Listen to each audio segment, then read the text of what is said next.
Johnny Dollar. Byron K., Intercoastal Maritime and Life. Why? How are things in dear old Boston? Here in Boston, fine. But Cod Harbor is something else again. Cod Harbor? It's a little fishing village up north of here, up near Gloucester. Yeah, I know. I handled a case up there a couple of years ago. Oh, yes, that's right. It was for Meg McCarthy, a big, blousy, brawling old gal who ran a joint she called Meg's Palace. Well, it's Meg McCarthy. After that dingy dive she was running burned down, she took the insurance money and moved away. Johnny, listen. It was Meg McCarthy who called me. Oh? Yes. Insisted that I have you go up there and see her right away. Well, she's back in Cod Harbor? And running another restaurant and rooming house. We wrote the insurance on it. What's happened up there? All she'd tell me was that if you didn't show up in a big fat hurry, she'd cancel out on us. So what do you think? I'll tell you this. Meg is used to handling things pretty much by herself. I mean, she wouldn't have called for help unless there's something pretty serious going on. The last time, it turned out to be a murder. I know.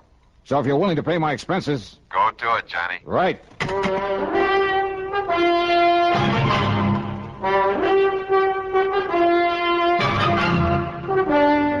CBS Radio brings you Bob Bailey in the exciting adventures of the man with the action-packed expense account, America's fabulous freelance insurance investigator. Yours truly, Johnny Dollar.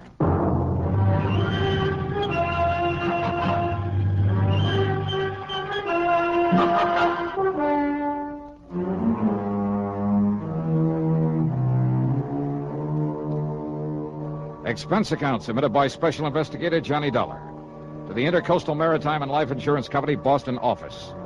Following is an account of expenses incurred during my investigation of the Silver Queen matter.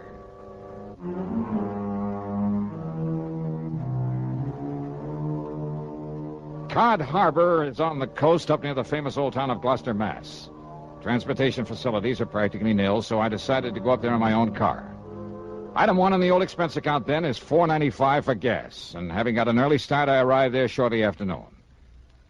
Yeah, it's quite a colorful spot, Cod Harbor, if you could somehow manage to lose your sense of smell. Or maybe if you were an artist bent on painting a picturesque waterfront. The residential section on a low hill a couple of 100 yards back from the beach consisted of a scattering of weather-beaten shacks. On the long wharf at the water's edge was an ice plant, a packing house, and a ship's chandler. At the end of the wharf, the disreputable-looking cafe and boarding house known as Meg's Palace. Alongside the piers that stuck out into the harbor were the really important part of the village, the fishing boats. There were schooners dating back to the last century and still carrying sail. There were power boats in all shapes and sizes, from 18-foot outboards to 80-foot diesel jobs. All of them used for only one thing, fishing the banks far out in the Atlantic with seines and trawls and trot lines. I walked on over to Meg's Palace, wondering how much the old gal had changed since I saw her last. You know something? Meg McCarthy hadn't changed one bit. And you just listen here now to me, you lop-eared blood. Craig, put down that blaster skin and leave me explain. Explain, huh? Just on account of you and that scurvy crew of swabs on that stinking tub of yours made a decent catch for once. It's no good excuse for coming over here to get drunk all over me, lovely place. Ah, you crazy old biddy, will you listen to me? No! But I tell you, I'll pay you the money. I'll pay you double for them few dishes and the broken-down table they busted up on you. And I tell you to keep your dirty, offensive money to yourself, Captain Andy, and get out of here and never come back. Now get! Meg, put down that frying pan. That's right square on the top of your filthy head, I'll lay it. No, Meg, Now get before I loses me temper and forgets I'm a lady. You hear me? I see tell this. you, Meg, if you start throwing them things at me, I go Back out here, and you stay out of here. Or to head me, I'll kill her you from stem to stem. All right. I'm leaving me there as fast as I can. Leave me out of this here now, madhouse. Ha! Now maybe we'll have some peace and quiet around here. Hey. Now who are you standing there in the shadows? Get out! All right, Meg, just knock it off. Oh, knock it off, is it? Well, I'll show you sneaking in here like a... Oh, it's me love, me darling, me sweetheart, me Johnny boy. Yeah, hiya, Meg. Still throwing your weight around, huh? Ah, darling, they're like a brood of crazy, troublesome kids, they are, the men that puts to sea. And I loves every blinking, bloomin', worthless one of them. Oh, you do, huh? Well, of course I do. That's why I makes them toe the mark the way I does. Somebody's got to love 'em and mother 'em and keep 'em in line. especially Captain Andy. The man who just left? That's the one I mean. Oh, come now. Come sit down and have a cup of this here delicious coffee I just brewed up in the pot. Yeah, sure, why not? It'll put some hair on your chest and build up your strength on the cotton. You'll be needing it. Ah? That is, if that Marty Silver finds out you're up and around these parts. Marty Silver? Sure, and he owns the Silver Queen, that leaky old tub that sits down alongside Pier number 7. But here now, you have yourself a cup of this nice, aromatical, hot, strong coffee. Yeah, thanks.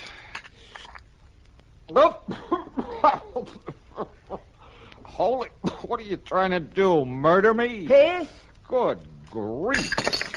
Well, now, just a minute, me fine young, fair-feathered friend. Is it a snide and despairing remarks you be making about me lovely coffee, You is call it rat poison coffee? I'm most certain. Now, just you look here, you hairy-brained young incompetent. No wonder there's trouble up here in Cod Harbor. Oh, is that so? Well, if you think I'm going to let you sit here and make degrading remarks about me cooking... Okay, Meg, okay. Stop waving that coffee pot and settle down. Just you listen, you swab-headed young whisker Forget it, snapper. will you? Pipe down. Quiet, will you? Now, sit down. Yes, darling. Okay. Oh, Johnny. Johnny, you reminds me so of me dear, dead, departed, overbearing husband when you talks up to me like that. Oh, yeah, I'm sure. And I tell you, if I was a few years younger and maybe a mite prettier looking in the face, oh, I tell you, there wouldn't dare another girl so much as set her eyes on to you. Oh, that's true, Johnny. Okay, Meg. But now what about this Marty Silver? Captain Marty Silver, he calls himself. And he sailed in here a few days ago from up to Gloucester, he says, in that tub he calls the Silver Queen. Says he wants to sell the old wreck. Aye, and that he will, Maggie. And who invited you in here again, Captain Andy? There's already 2 or 3 suckers bidding up to buy the old wreck from him. He's pushing them hard to make a sale, he is. Then Andrew P. Hogginham, you keep them from buying it until Johnny Dollar here gets through his investigation. Investigating? Well, now, where's your manners? Shake hands with him. This here's Mr. Johnny Dollar, me lover boy from way back. Hiya, Captain. Lover boy? Him? That pasty-faced landlubber like him? Just you mind your manners, Andy, and get out here and don't let none of them boys buy the Silver Queen. Not yet. Now, look here, Meg. Go on with you. Or do I got to throw you out again? Well, whatever you say, Meg. But I warn you, woman, if you're being untrue to me in favor of this here Johnny Dollar... Ain't he handsome, Johnny boy?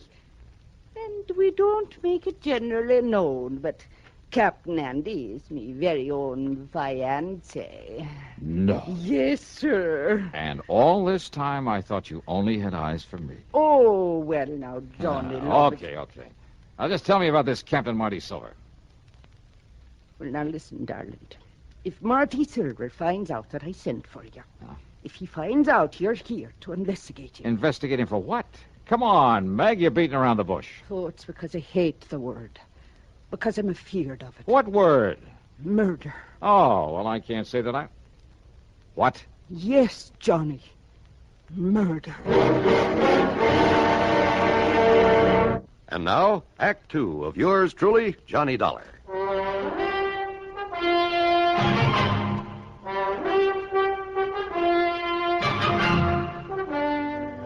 You're accusing this Captain Marty Silver of murder? I'm accusing him of preparing murder. That's why me and Captain Andy's been keeping the eye onto him. Well, just keep talking, Meg. Down from Gloucester it was. He said he'd come. But he telephoned me old friend Captain Lavery up there. And? Tom Lavery said he never heard of him. Oh, well, now, look, And that's... Tom has been living up there since every time in memoriam. Never heard of any Captain Marty Silver. So I says to myself, says I, if Captain Marty ever was there, he was using another name and maybe on forged papers. When I thought I had a suspicious mind. So then last night, I takes a real good look at his boat. The way the name was painted onto it. No wonder it was all fresh paint. Yeah? The count of the name before he painted over it was the Arctic Queen. Well, so what's wrong with changing the name of his boat? So I phoned up Captain Tom again, and you know what he told me? What, Meg? It was the Arctic Queen was supposed to have disappeared in a storm up there not 3 weeks before with the loss of all hands on board, consisting of only 2. Go on. Them two was the skipper and the deckhand by the name of Marty Flagg. So you figure that Marty Flagg and Marty Silver are one and the same. That I do. And that somehow, under cover of the storm, he did away with the skipper of the Arctic Queen. Then he changed the name to Silver Queen and brought her down here to sell her. Dearie, that's exactly what I figured. And you could be right.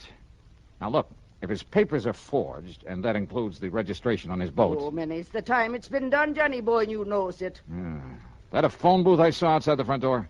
What it is, but what for? I'm going to check with the Coast Guard up in Gloucester. They'll know in a minute if they have a registration in the name of... Oh, but now, wait. Yes, dearie. Let's assume that he did kill the skipper of the Arctic Queen. Well, of course he did. Now, you and this Captain Andy think he's going to commit another murder. Yes. Here in Cod Harbor. Yes. Another skipper in order to get his hands on another, a better boat? Oh, lover. All right, then who? Me. What? You? Yes. But why? Because he knows I've been suspicious of him. That I've been keeping tabs on to him. And I think he's seen me when I was poking around his boat last night. Oh, no. Wait, Meg. That's not reason enough to think he might want to murder you. Oh, ain't it? All right, I'll keep an eye on him just to make sure. Oh, just to make sure, is it? Meantime, I'll check with the Coast Guard in Gloucester. Just to make sure he does want to murder me by letting him do it. Is that it now? Meg. Yes, Well, if I can prove his boat is the one supposed to have been lost at sea, and if his registry and papers are forged, okay, then the Coast Guard can come down here and take care of him. Meantime... What? But what about me? Meg, look, I think you're getting all worked up over nothing. My own lovely life at the stake, and you pass it now, off. You Meg, pass it off like I was nothing the more than that. Well, And I thought you was me friend, and me beneficiary, and that you cared a little about what Listen, might will happen. you please... But no. You like everything else of the male sex that wears the pants. Oh, no, if just a a person minute. don't have a pretty leg or a pretty face full of powder and rouge, and her hair full of peroxide blonde... That's not and true. you... Meg, Oh, will you shut up a minute? Now, if you just let me finish. Yes, Mr. Dollar. I'll shut up me ugly old mouth. I'll smother me grief and me poor old broken heart. Look, listen. So maybe Marty Silvers is suspicious of you. Maybe he is the crook, the killer you think he is. And maybe he will try to get at you. So, look, I'll make sure nothing happens to you and until I can get this other stuff straightened out. Oh, Lord, love you, darling. I knew that you wouldn't let down poor old me. Yeah, so why don't you go back in the kitchen and fix me something to eat? Oh, Johnny, love, it'll be the finest supper you ever put your teeth in. Good. Only after I've called the Coast Guard, I'll come back here, and I'll make the coffee to go with it. See you later. No, just a minute. Yeah, now what? If you're trying to make some more cracks about me coffee, Johnny, darling... Meg, put down that I'll platter. put it down, all right, you bug-eyed young. Get out of here. Get! Meg, you are a lousy shot. Oh, I am. Am I? Yep. Oh, God love that boy.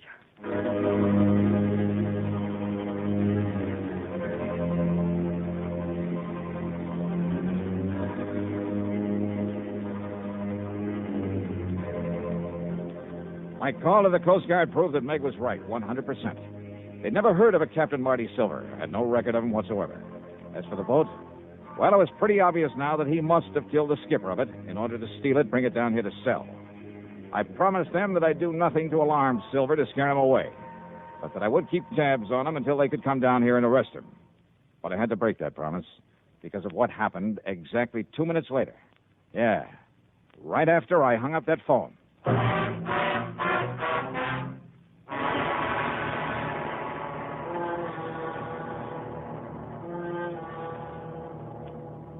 And now, Act 3 of yours truly, Johnny Dollar.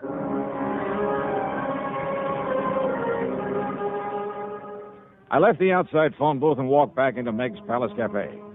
It was still cluttered with the pots and pans and crockery that she loved to throw at anyone who happened to disagree with her. In this case, it was Captain Andy and me, her lover boys. I heard a lot of activity off in the kitchen where she'd promised to cook me something to eat, and I hoped she'd hurry because I was hungry. But then I heard a door slam somewhere in the back and footsteps on the boardwalk that I knew led down to the piers. I wondered if she'd changed her mind about fixing that meal for me. But when I got to the kitchen... Meg, what's happened? What happened here? Oh, Johnny boy. Thank heaven you got here and scared him away. Who? If he hadn't heard you coming in the front, he would have killed me for sure. Marty Silver.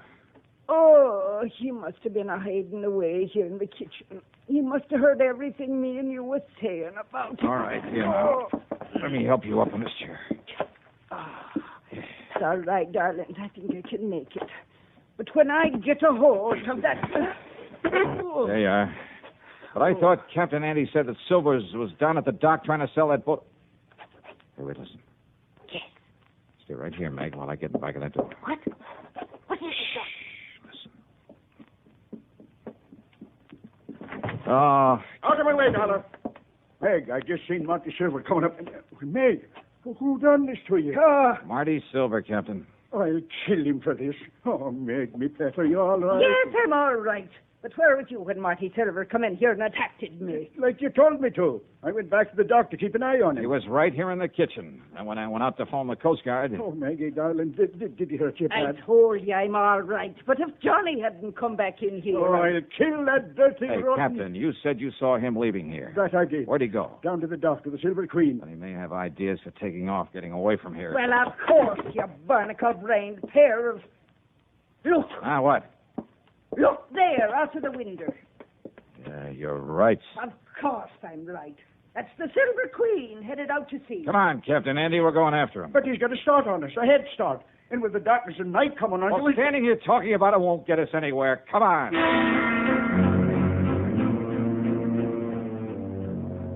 We cast off and made for the open sea, because far out ahead of us we could spot the running lights of the Silver Queen. Andy put her on full power, and slowly the lights of Cod Harbor disappeared astern of us. I stood alone up at the bow, staring into the blackness of the night. You keep your eye on those running lights, Johnny. We lose them, we lose the Silver Queen. I think we're gaining on them, all right. Not very fast. Don't worry, boy. There's nothing out of Cod Harbor can outrun this boat of mine. Anything you can do to give us some more power? No. Oh, yes, there, maybe it is. Come on back here, Johnny, take the wheel. All right, you are. You see him? You see his lights from here, all right? Yeah, I see him. And then you take the wheel. All right, I got it. Now, what are you going to do? I'm going to lift this engine cover and... There.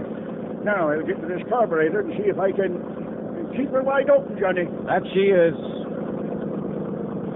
Oh, that slowed us down. Just keep an eye on the Silver Queen. Good, that's it. That's the best I can do with it. I'll take the wheel now. We'll get back up forward. Aye, sir.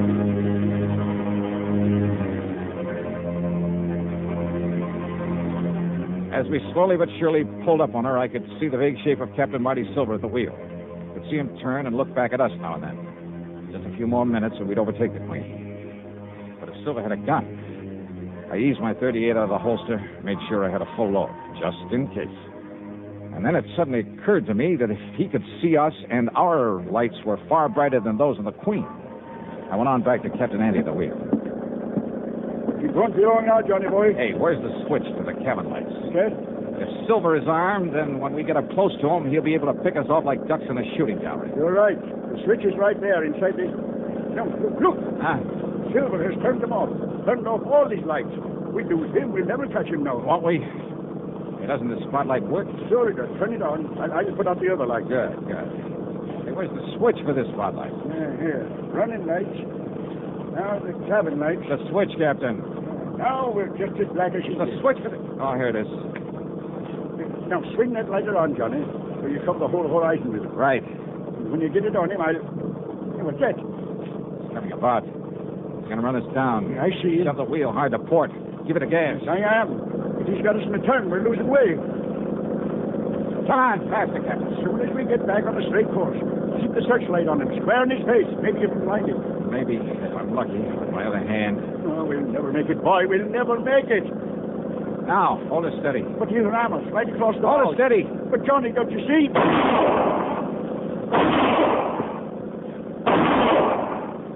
You hit him. He's hurt. Yeah. Now, more power, Andy. He's let go of the wheel. Hey, he's reaching for the Andy. gun. Maybe the Queen will well Full away from us. power, I tell you. Full power. Oh, no, we're too late. Too late.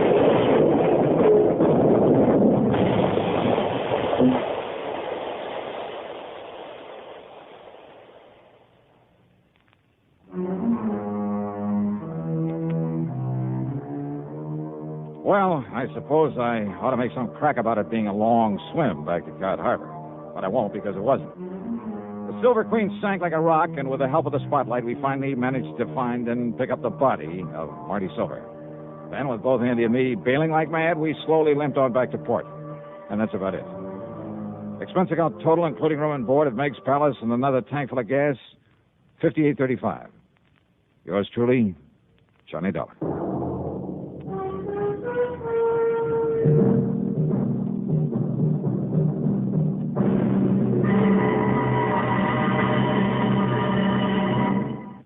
Now, here's our star to tell you about next week's program. Next week, murder. A real weirdie. Because there was no one there to commit it. Join us, won't you? Yours truly, Johnny Dollar.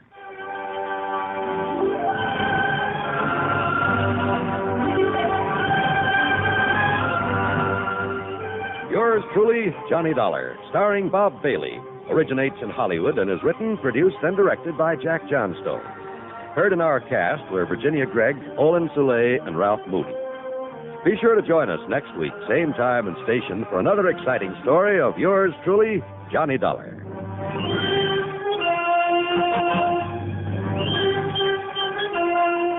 This is John Wald speaking. Johnny Dollar has come to you through the worldwide facilities of the United States Armed Forces Radio and Television Service.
You've been listening to the OTR Gold Network. Find more classic radio at otrgold.com.